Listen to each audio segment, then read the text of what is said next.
But you know, we came up with gang signs for Jews in the Lou. Show them. Jews? No, the other way around. Yes. No? Yes. Was it like this? This is the Lou, this is the Jew. Hey guys, Alex Rich. Ben Poremba. Hey, we are excited to let you know that we have episodes of our podcast, Jews in the Lou, dropping every other week, and you're not going to want to miss. We have some great guests lined up. Amazing. And while I have you, I want to thank the St. Louis Jewish Light for their incredible partnership and support of our podcast. St. Louis Jewish Light doing amazing work for our community, keeping us informed. Visit stlJewishLight.org, subscribe to their newsletter. They'll keep you up to date on everything going on. Absolutely. See you soon. Ben was wanting to know, he asked you where you're from originally. Originally, I'm from New York, right outside of New York City. And then went to school in Cleveland. We're outside of New York City. Long Island. Oh, from Long Island. Yeah. Long Island Jew. That's Yeah. the second one we. That's the second one we interview on this podcast. Who was Long Island? Joe Shirts. Joe Shirts is Josh Shirts. He grew up in Basketball Florida, coach. but you know he was born and raised in Long Island. Okay. Yeah. And he, as a New York guy, said that Deli Divine was the best bagel he's Nice found. plug, Bobby. Nice He plug. did. He said it. Well, it's genuine. He said the best bagel. Have you had a bagel from Deli No, Divine but yet? after this interview, I'll have to have Okay. a bagel. Yeah. Well, I he consider said, myself quite the So, aficionado. Is that right? So if that's the case, how come you haven't been here yet? I've been here for lunch. I've been okay, here for so lunch. you've but been here for lunch. Yeah, but I haven't been here for breakfast. Okay. How, Give what'd you you a think of the pass. lunch? was good. I have a beef with my fellow tribe members of St. Louis. I don't see enough of them at my deli. Got it. You know what I mean? So I'm trying to figure out what prevents the Jewish people from community coming in, yeah. coming to my deli. If they don't like it, I'll take it. You Right. know, I'll take all the punching in the world, but I want to know. How do you feel? Like, do you take it personally when Yeah, fuck somebody? yeah. I take it But very. when somebody comes in and says they don't like your restaurant or have a It's review fine. for you, It's okay. If you don't like it, too salty, not salty enough, too soft, too hard, whatever. Okay. What's the To each biggest his own. complaint you get? The biggest complaint I get is we couldn't find it. The biggest complaints I get is, things that are outside of my control. I tell you what, I had this beef. Look, I had to take it off the Google review thing because I was because this shit's personal. Somebody was talking about the rugula. They were store bought. And motherfucker, those were rugula that my mom made that day. Yeah, that would offend. I would be offended by that. Okay. So and they called me. What did they call me? Mediocre. Look, what was the woman calling me? Oh, I told her that her face was mediocre. I well, know and this he is replied very. back. I told him, don't reply, Ben. He replied back. I think it's still up. Because they're your mom. It's your mom's recipe. Yeah. We'll drop the screenshot on the episode. Oh my god, that's funny. Do you have like a mom's recipe thing like that you grew up with, or like a Jewish cuisine that sticks out to you? No, but we used to go to Jewish delis. You know, What was your favorite growing up? Is there one? Ben's was Ben's? the Oh, yeah, Ben's. traditional. Ben's. There was a place called Deli King for a while. Deli King, yeah. That I also really liked. But it's all the food, right? You know, it's funny you mentioned Ben and Deli King. Both names for this deli before it was Deli Divine. Well, Ben were is the Deli King. Ben's, and then one of my employees called it because we had the benevolent king, Right. So she wanted to call this Benny King. So it's funny. Anyways, That's fun. So when did you move to St. Louis? I moved to St. Louis in 2006. Okay. And that's when I started at the J, actually, in 2006. You moved here for the job. For the job, and my wife's sister and brother-in-law were here with kids, so we were living in Boston, and the cost of living was so high, and my wife she was director of education for a synagogue in Boston, and she wanted to spend more time with the kids, and Boston's just so expensive. Yeah. So we ended up moving here, both for family and the job at the J. That was Gotcha. you said your first stint at the J, right? Right, so I was there from May of 06 until January of 15. And then yeah. And then I went to work for a food service company for a couple of years, and then worked for a small company for another year and a half, I've spent the last 6 years at the St. Louis Symphony Orchestra. Oh, doing what? I was the chief financial officer. Okay. So that was great, but the allure of coming back to the J was just very strong. And if I was ever going to be CEO of a company, the J is by far the nonprofit that I feel so passionately about. Yeah. So it was an opportunity I couldn't pass up. Not just because you're Jewish, because why? Because not only because I'm Jewish, but because I spent 9 years here helping build the J. My kids have been through early childhood, day camp, Camp Sabra. I work out at the J. I mean, there are very few programs at the J that I haven't, or my family hasn't, been a part of. Mm-hmm. So it's an important part of my life and my family's life.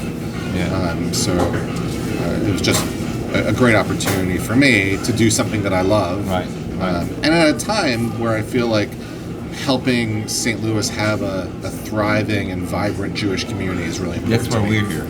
Right, right. We're all in this together. We're all in Right? the same business. Right. So the idea of the conversation and why we wanted to sit down with you was exactly that, touching on the fact that we're here, we're part of the community. You're a prominent Jewish person that's part of the community, and even more so, sure, because your role with the J now. But that's ultimately what we want to do, is celebrate that Jewish people in St. Louis are so much more than just,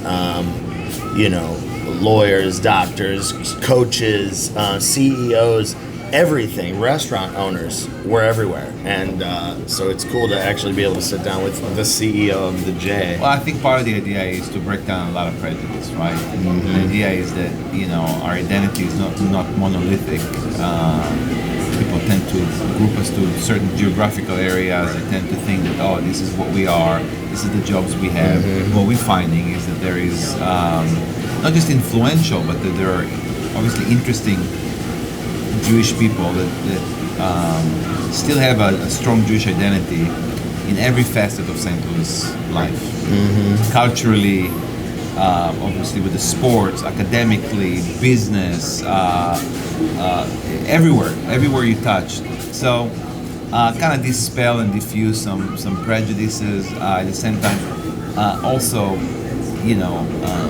every conversation about Jewishness is so heavy because of our unique situation, unique world history, and because of Israel, and because of everything that goes around. It's just always heavy. It's always, and we wanted to do something that just kind of light. Mm-hmm. Yeah, I think that's great. And everyone's story is interesting. Everyone's story is interesting. So I have a question. Kids went to school here in St. Louis. Yeah, my firstborn was 3 when we moved here, and the other 2 were born here and went through high school here. Okay. West County? Parkway. Parkway? Yeah. Which Parkway? Central. Okay. Because I'm a Parkway North graduate. Okay. Last year. Parkway North here, both of us. Oh, that's right. Yeah. I forget that. We always forget this. Secret handshake?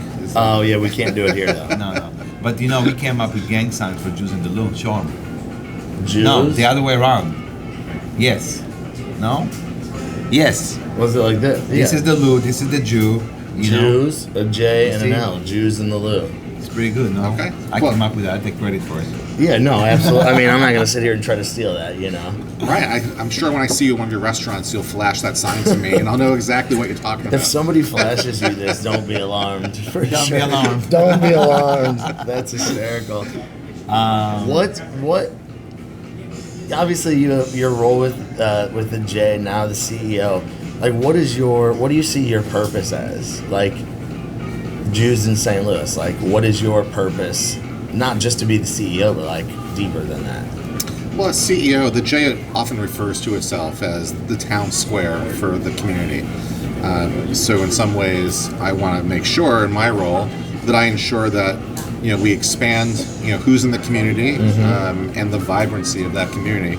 And the J has great staff, and we have wonderful members. I love the stories I've heard. In my first 45 days, people have been members for 70 years. Wow. They attribute the J to helping them live because of health reasons, or people who met at Camp Sabra or who go back to early childhood and my kids have friends from early childhood at the J. They're still friends with now in college. So I love the connections that we help make in the Jewish community, and I want to see that continue and expand. What's the what's one program that you're really excited about, proud of? One program that it's like asking a parent, tell me which child you love the most. I have a favorite child. You do? He careful because he might be able to answer that question. I actually just put up a post about that. I don't know if you read my post from last week. People always ask me which is your favorite restaurant, and I had somebody actually come up to me and said, "Hey, I love all your restaurants, but I gotta tell you, Deli is my favorite because it evokes the strongest emotions." And he started telling me that his grandparents, like my grandparents, were Holocaust survivors. They're long gone, but he said sometimes I just come to the deli for the smells. He goes, I walk around, take big sniffs, and he goes, and I have imaginary conversations with my grandma. And I heard that, and we were standing there, just the both of us, middle-aged, late 40s Jewish men, and we're both crying like babies. I mean, that was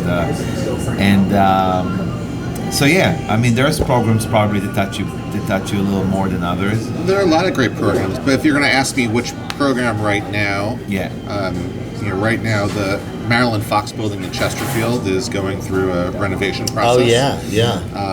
Which is terrific and tremendous at that facility. But we're adding our Adult Day in program out in West County, and there's really not a lot of quality Adult Day programs out in West County. So I'm really thrilled that the community has responded so favorably to that campaign, and we plan opening up that program in April.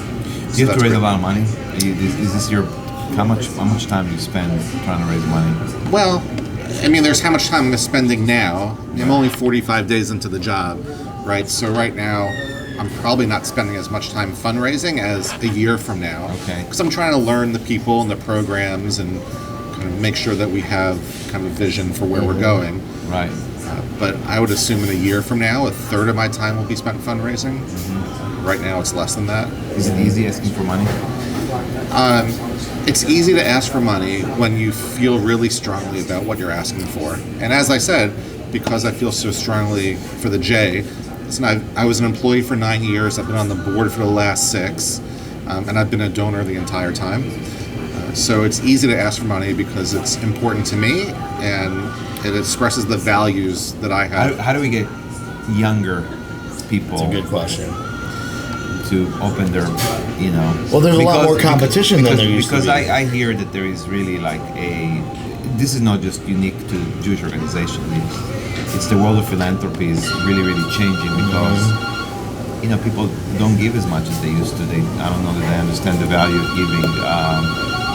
Michael Steinberg was on our podcast here, and he said one of the most profound things I've heard, which was the biggest gift that he has is the ability to give.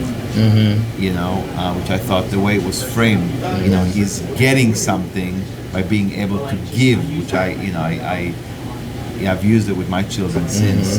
There's this idea that how privilege, when you get to a position of privilege and power, really giving is far more important than getting. It's also one of the only ways you can keep things alive. Right. Through generation over generation. So that is a and good here we question. are, I thought we were going to talk about lighting. Whatever, yeah. But how do you get that? How do you show the importance to the younger demographic out there that, that the J is deeper than just a place to go work out and, play basketball, and it's more of a community. Right, it is a community center, and I think it's a challenge. And it's especially a challenge for a nonprofit like the J that does so much. Right, because messaging becomes difficult. Because we do not only the fitness and recreation, but early childhood, day camp, sleepaway camp, all the cultural arts events, the inclusion, the special needs, the Jewish community life events that I've seen you at this last month. Is there business consultancy?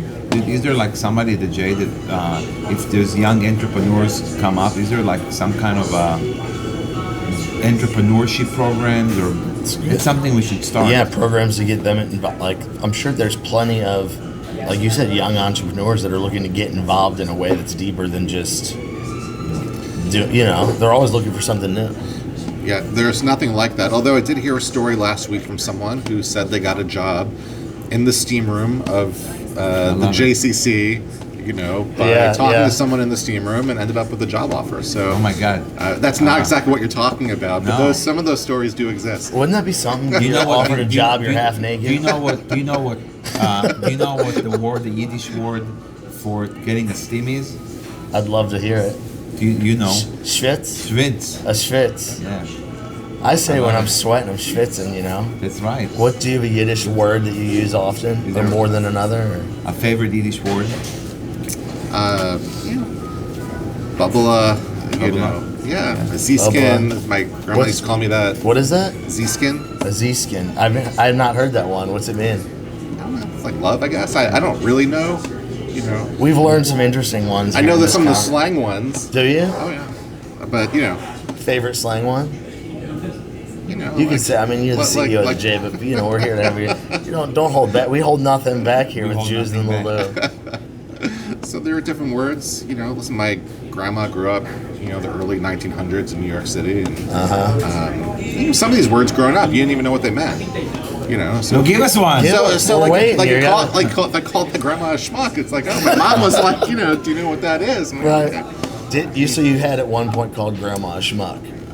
I was like 7. What did I know? It didn't go over well. Didn't go over well. God bless her. It's a teaching moment. Where did she come from? Do you know the lineage? Eastern Europe. She grew up from Eastern Europe. Yeah. I mean, Rosenzweig is a branch of roses in German. Right. So that's where that part of my family came from. Yeah. That's cool. Honestly, this might sound crazy. I don't know that I've ever seen the last name Rosenzweig. I truly don't think I have, personally. I mean, it's not as common in St. Louis, but I actually went to school with another Stephen Rosenzweig. Did you really? The interesting thing about, specifically that last name, not specifically, but there's it doesn't necessarily a Jewish last name. There's a lot of Rosenzweigs that are not Jewish. Did you know that? No. Every Rosenzweig you met was Jewish? I don't meet that many, but the few that I've met have been Jewish. Yeah. It's a common German last name. Okay. In addition to being. Really? I would have never guessed. Same thing as Rosenberg. Same thing as Berg. Have you ever watched Larry David on Curb Your Enthusiasm? Meeting with his lawyer, Stanley Berg. Sounds Jewish. Yeah. Oh, that's a great one. He goes in and he goes, "Hey, I heard you went to St. Christopher's Academy." He goes, "Yeah, I did." He goes, "I didn't realize they're taking Jews." And the lawyer goes, "They don't." He goes, "So you mean to tell me that you're not Jewish?" "I'm not Jewish. Did I make that impression on you?" And Larry goes fucking fanatic. Fires him. He goes, "What the fuck is this mezuzah on your door? You're sending me Mazel Tov cards, And he goes, "Oi!" Larry goes, "Here we go again with the oi." So that's funny. That's good. So are you favorite TV show? That's a good. We're Curb fans. We both agree that Larry David is genius. What did you say? You said you weren't the biggest Seinfeld fan. No, I love Seinfeld. Jerry Seinfeld stand-up comedy is not that funny to me. Right. I mean, I love the show. I like Jerry. I think it's funny. But when he actually goes on stage, his jokes are not just automatically like. I mean, Larry David gets you a belly laughing. Are you a Curb fan? I'm not. You're not? Have you not watched it? Not given it a chance? I haven't really given it a chance. I don't have HBO either. Oh. So yeah, I think it's where it's on, right? HBO. It's where it's on. For me, that's just. I don't know that we should have it running on the TVs in the J at all times. I don't. So why not? I think it's hysterical. Yeah, I guess you kind of, if there's one thing that Ben would say change about the J, it's put more Curb on the TVs there, and I'll write that down when we're done and figure it out. A lot of things. I'm one of those people that just have opinions about everything and the most irrelevant things. I just form opinions about shit. Is this a feature? Is this a Jewish feature to just have opinions? Having opinions?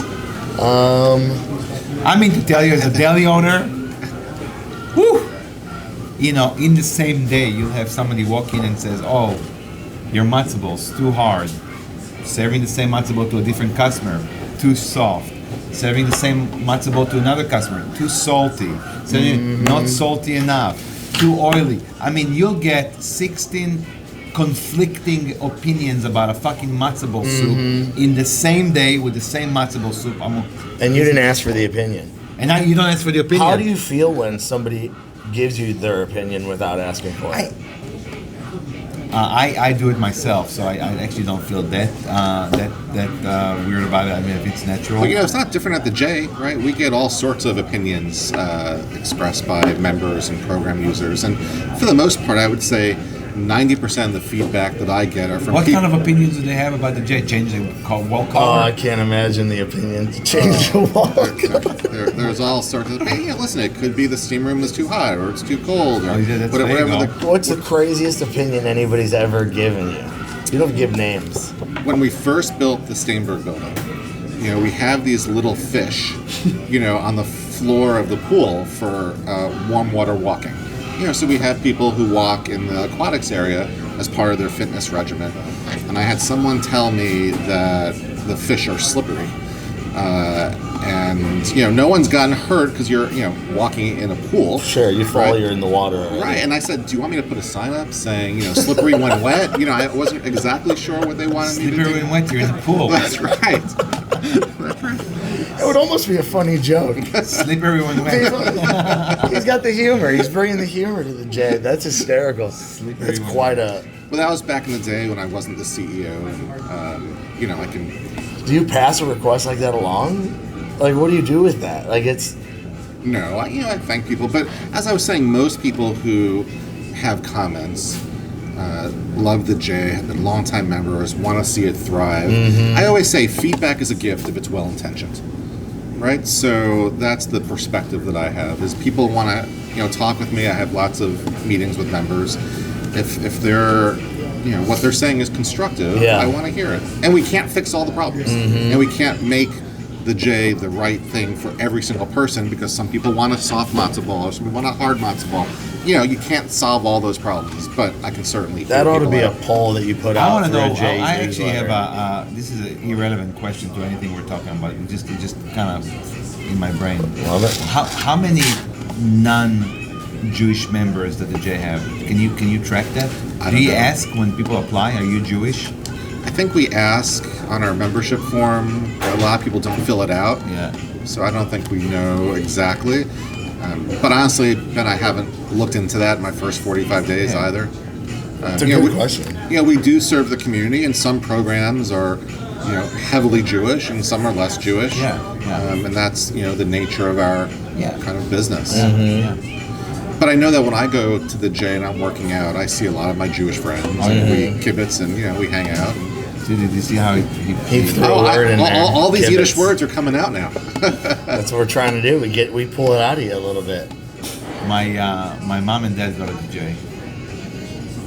I know a lot of non-Jewish people that go to the J because it's... My daughter played basketball at the J. Yeah, I mean, I used to play basketball at the J. Now I told you I'm the Maccabi baseball coach Right. now, so we're recruiting more and more kids to join and keep Maccabi alive and keep it rolling. It's a great time, though. It's a great program. And I've more recently become involved with the J through all the different programs that we've worked on together. We do a weekend away at Camp Sabra. You were at Camp Sabra yourself as a kid or no? No, because I grew up in New York. Okay, so yeah. But my kids went to Camp Sabra. So we do like a young adults trip to Camp Sabra, do a weekend, and it's a blast. Oh, fun. Yeah, it's a great awesome. time, and so I hope to keep that going because it is a different experience too, and it's something that like you wouldn't necessarily get at the J, but you certainly get those opportunities through the J. Right. And the J is also a melting pot, right, in St. Louis, and there are a lot less Jews here than where I grew up in New York or in Boston. I remember the first time I went car shopping here,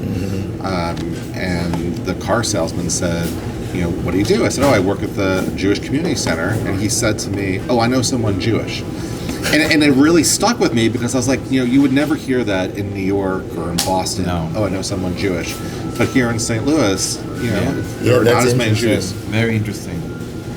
Interesting you say that for sure. I was the first Jewish person a lot of people met when I went to college and whatnot, and it was just. Did you go to a Catholic college? No, I went to Indiana, which surprisingly there's a lot of Jewish people at IU, and it was just weird to hear because I guess there are people that come from small parts of town where they've never known a Jewish person. It was just like, is that? I didn't necessarily know how to feel. Like, is that cool? Is that like, do I scare you? Like, what is this like? It was just different. It's definitely different. But you come from somewhere where you say there are a lot of Jewish people you're interacting on a daily basis, and now to hear it's like. Right. But my college experience was similar. I went to Case Western Reserve in Cleveland, and a lot of my fraternity brothers were not Jewish, never met a Jewish person. And you'll appreciate this. So, before kind of Uber and, Amazon, we would take turns cooking. So I would cook Sunday brunch, and I'd have my parents, my father owned a small manufacturing business in New York, and he would send me like 10 challahs from New York, and I would make challah French toast for the guys and explain to them what challah is as part of Judaism, and it makes good French toast. And they thought it was, so, even in college, I was, I think, trying to expose people to some of the culture of being I like Jewish. it. Yeah. I like it. I should probably thank my father for doing that. He spent a lot of money shipping these challahs to me every couple of months. Yeah. Are your parents still around? My parents are around. They moved during COVID from New York to Maryland to be closer to my brother. Okay. But they're both still alive and healthy. And Very much New York Jews, huh? they're New York Jews, and now they're Maryland Jews. Through and through, though, huh? Accent and everything. Because you have a clean accent. I don't detect a Long Island. New York I don't have a strong accent, but my father in particular, who grew up in Brooklyn, has a very strong accent. Very. I can't see, but So you can live in give New a- York. Can you impersonate your father for like a sentence? Just No, order some coffee and bagel. Just give us one. I couldn't do it justice. But he has a very thick kind of New York accent. Do you do good impressions at all? I this is an impression. I don't actually have an Israeli accent. I'm impersonating. You practice an a Israeli couple guy. sentences in the mirror before you leave the house. Make Of sure course, you're cleaned up. because I gotta give diversity and a little bit of color to these conversations. But we all sounds like Midwestern We can't- putts. yeah. You really nailed it. Good job. It's good, huh? Yeah, it's very It's good. a very, very, and I can turn it up and down if I want The to. accent, turn it on and off. You're something, you know that? Good. Well, thank you for We being here, appreciate man. it. It's my pleasure. This Yeah. is really fun. A lot of fun. Got Yeah. to know you. Good luck with the new job. If we Thank can you. be of any assistance, let us know. And He's vice working versa. on programs with Avital and Emily right And so, for the adult program, anytime you want Alex to come in and play them like stuff, he'd be very happy. Alex is Yeah. talented. Yeah. I've heard now. It Alex. depends who you ask. You know? If you ask my mom, What? Your mom thinks you're talented. no, she thinks I'm just a schmuck. Is that right? Don't call her that. That's all right. Hey, Thanks, we man. appreciate it. I appreciate you. it.